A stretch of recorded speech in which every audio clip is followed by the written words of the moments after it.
Bonjour Karen Cheryl, tu me reconnais? Bien sûr, puisqu'on a toujours cohabité.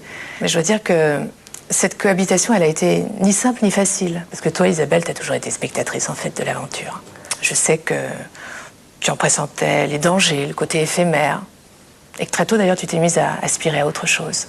À l'âge de 33 ans, après avoir vendu 20 millions de disques, selon les chiffres officiels de la SACEM, ce qui n'est pas anodin, tu as décidé de renoncer définitivement à la chanson? Oui. J'avais déjà 16 ans de métier derrière moi et je sentais que l'histoire allait décliner, devenir mélancolique. Parce que le répertoire auquel je devais mon succès s'accommodait mal de la maturité. Continuer, c'était prendre le risque de devenir une vieille gloire kitsch et poussiéreuse qui n'a d'autre espoir que devenir une chanteuse de compilation. En ressasser le passé, ça m'intéresse pas.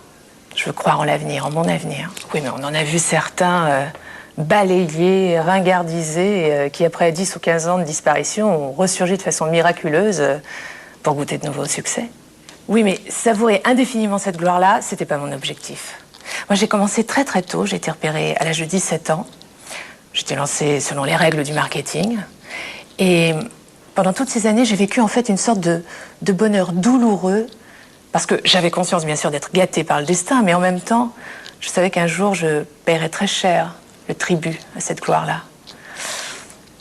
Et il faut bien dire que lorsqu'on est une chanteuse populaire lancée comme une Lolita, on n'a le droit ni de vieillir, ni surtout de rêver à une reconversion. Alors je me suis jamais considérée comme une chanteuse, mais plutôt comme un personnage de communication. Mais alors pourquoi tu n'es pas passée directement de la chanson à la radio, qui aujourd'hui est ton nouveau métier? Parce que lorsqu'on vient de la chanson, on n'a aucun crédit ni aucune légitimité ailleurs, bien au contraire. Il m'a fallu 7 ans pour me faire entendre. 7 années pendant lesquelles je tournais des sitcoms pour vivre, pendant que j'allais voir tous les responsables, les décisionnaires de la télé, de la radio, mon petit cartable à la main pour leur exposer mes aspirations, mes envies, mes motivations. Mais le couperet tombait chaque fois de la même façon. C'est-à-dire qu'on m'expliquait gentiment que si j'avais été inconnue, j'aurais été engagée, mais que le nom de Karen Cheryl leur semblait indigne et poisseux. T'exagères pas, là? Hélas, non. Non, non, c'est vraiment ce que j'ai entendu pendant des années, de la part des décisionnaires, en télé comme en radio.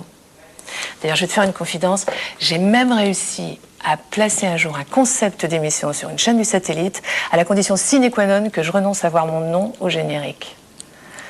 Bon, tu vois, il m'a fallu une détermination farouche pour pas perdre espoir, tout simplement. Parce qu'en plus, pendant cette période-là, comme on adore piétiner les vedettes qui descendent de l'estrade, j'ai dû faire face à des insultes, des injures, les pires qui soient. Débile congénitale, bien sûr, toute refaite. D'ailleurs, ultime mise au point pour la chirurgie esthétique. Oui, je me suis fait refaire le nez, comme des centaines de milliers de femmes dans ce pays, et c'est tout. Alors, à tous ceux qui trouvent que je vieillis pas assez vite, eh ben j'ai 46 ans, mon vieux Corneille, et je les emmerde en attendant. Bon, aujourd'hui, tu es sur Europe 1 depuis 5 ans. Tu réalises des interviews de fond avec des interlocuteurs qui vont de Robert Hossein à Jean-Claude Carrière. Pourquoi cette passion pour la radio?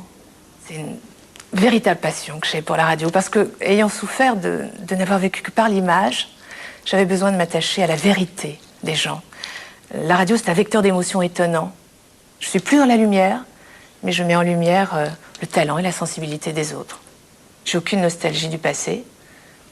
Et je crois même pouvoir dire que, plus qu'une reconversion, en fait, il s'agit réellement d'une renaissance. Si c'était à refaire. Pour en arriver au métier aujourd'hui qui est le mien, sur Europe 1, oui, je le referais. Mais je crois que je sauterais du train beaucoup plus tôt. Adieu, Karen Cheryl.